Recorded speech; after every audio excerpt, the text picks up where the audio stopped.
JC Lodge, the only child of a post-Windrush Jamaican father and UK mother, raised by him up to age 10, and coming to Jamaica for the first time in 1968, where she grew up with an aunt and cousins, before reconnecting later with her mum back in England.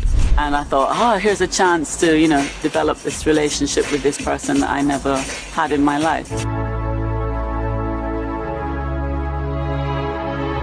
I had all kind of fantasies about it, seeing movies with reunions and, you hear all these strings and, it's all romanticized.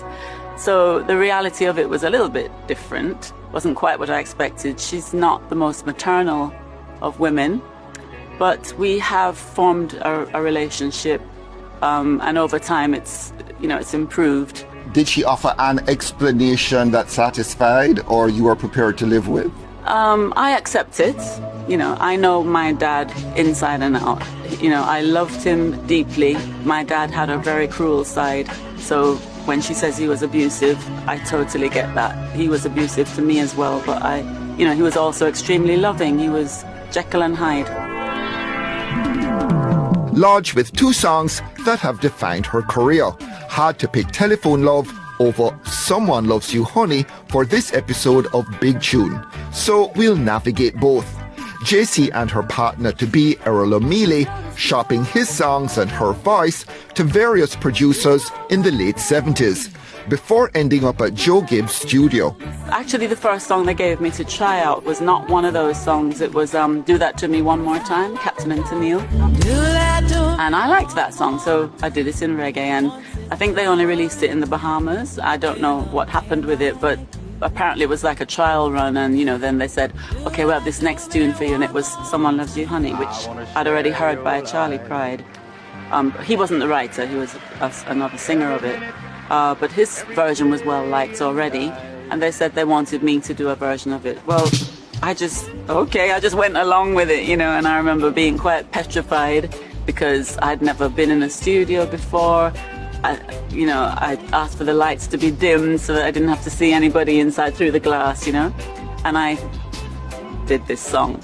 And then they said, all right, well, you soon hear it on the radio, So then Errol and I were glued to the radio every day after that, listening, when are we going to hear this song? And then one day there it was, And by this was September 1980 that it actually was released.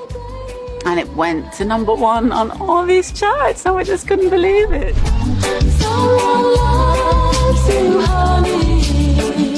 On the downside, no happy memories of her business relationship with Joe Gibbs. He was a very fatherly figure, you felt comfortable in his presence, but he just wasn't honest. So we got a raw deal with him, and we're still paying that price. We have never gotten what we should have gotten from the success of Someone Loves You Honey. Joe Gibbs was everything on that project, he thought he was the writer, the publisher, everything.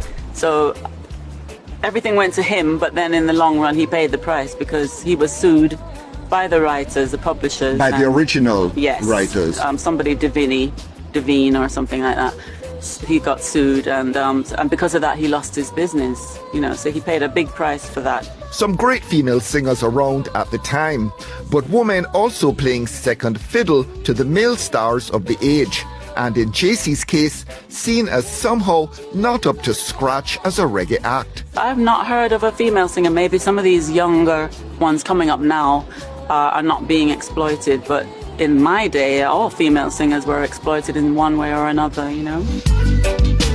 It's being a woman, it's being seen sometimes by some people as not being authentically reggae, because reggae is supposed to come from roots people only, maybe in their minds, and they see me as middle class, and I smile to myself about being middle class because where I grew up in London with my dad in a single room, I don't know if that could be regarded as middle class, but I was fortunate that he had family in Jamaica that were living in a middle class situation, and then I was sent to live with them. So because of that, I got sent to St. Cecilia Prep, where you went, and then I went on to Alpha Academy. Big up to St. Cecilia and Alpha Academy. So I was given that privilege, and I'm eternally grateful for it. But if I'd stayed in England, I wouldn't have been a middle class person, Lodge forging a more satisfactory connection with producer Willie Lindo, then Gussie Clark over at Anchor in the late 80s. We said to Gussie, can't we do something a little bit with a bit more of a dancehall flavour, because that's what was going on by then, 1987-ish, I think. I think Gussie didn't see me in that vein because, there's so many things, I'm seen as an uptown girl or a midtown, light skin, soft voice. So these things kind of tend to put you in a category. And I guess I didn't want to be in that slot. You were typecast. I was, and I still am in a way. But I've always been fighting against it because I think I'm more than what I'm typecast as. So we pressured him and he said, all right, let's see what we can come up with. And by then, Gussie was very smart, very good businessman. He got together a team of writers, which most producers weren't doing. They'd come up with the beginnings of a song that they wanted me to hear. So they said, when they presented it to me, they said, go into the studio and just sing. I said, but it's not finished. No, just go on. We just want to see, if it's going to work. So it was just this piece of Telephone Love, and I went in. I was a bit reluctant because I didn't feel prepared and everything. I tried it out, and at first I wasn't into it because I was thinking of something even more dancehall. Like I remember Admiral Bailey had this jump up, and I wanted some. I don't know how that would have worked for me, but I wanted a jump up kind of thing. So this didn't seem to fit the bill, but I went in the studio and did something to it, and they said, yeah, they can see how this could work, and Errol convinced me, yes, this is going to work, work on it. So we worked on it, and it worked. But it's a very sort of almost sensual song. It's a sexy song. It is, which wasn't where my mind was at, but when I got into it, yes, I could appreciate that. Yeah, it did work.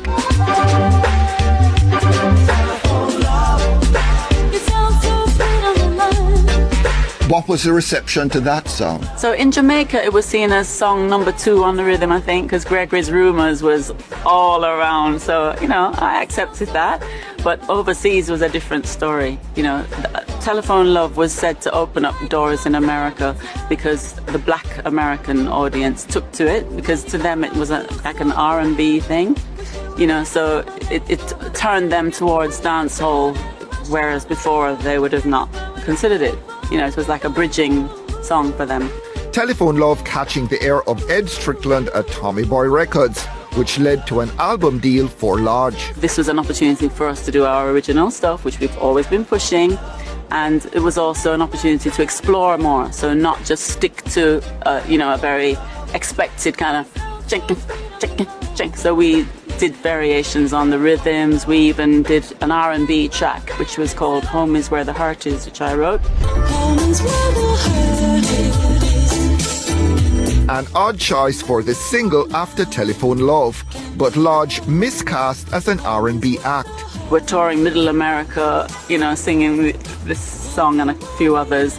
We weren't earning, and while we were traveling doing that, there was no other income, so we eventually asked to be released from the contract. These days, most of her gigs are in the States, where Telephone Love was well received, though she's developed something of an unexpected fan base among Polynesians. They have invited me for quite a few shows on the West Coast because that's where most of them live, outside of the islands.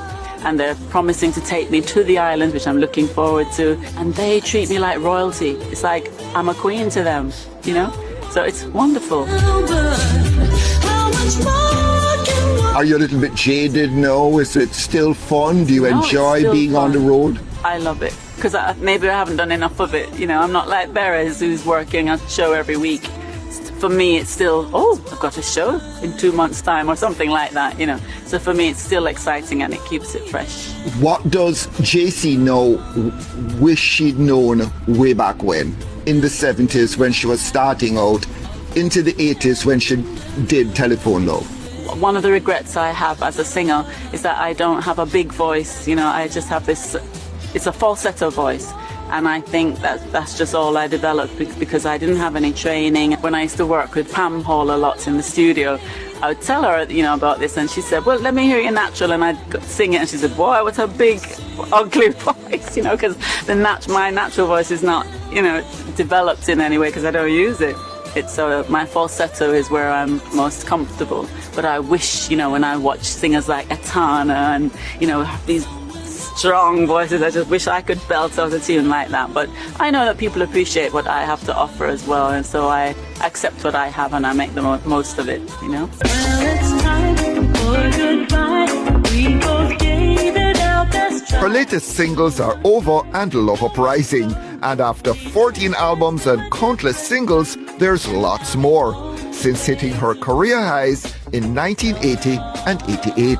So Jamaican people, please, if you love me, if you really love me, check out some other tracks. So I don't just have to do these shows and just sing you hit them and if someone loves you, honey, and telephone love. There's much more to me. And I know, make it up to you, more than I can say. I know. And the duet with Tiger, Love Me Baby, but there's still more, plenty more.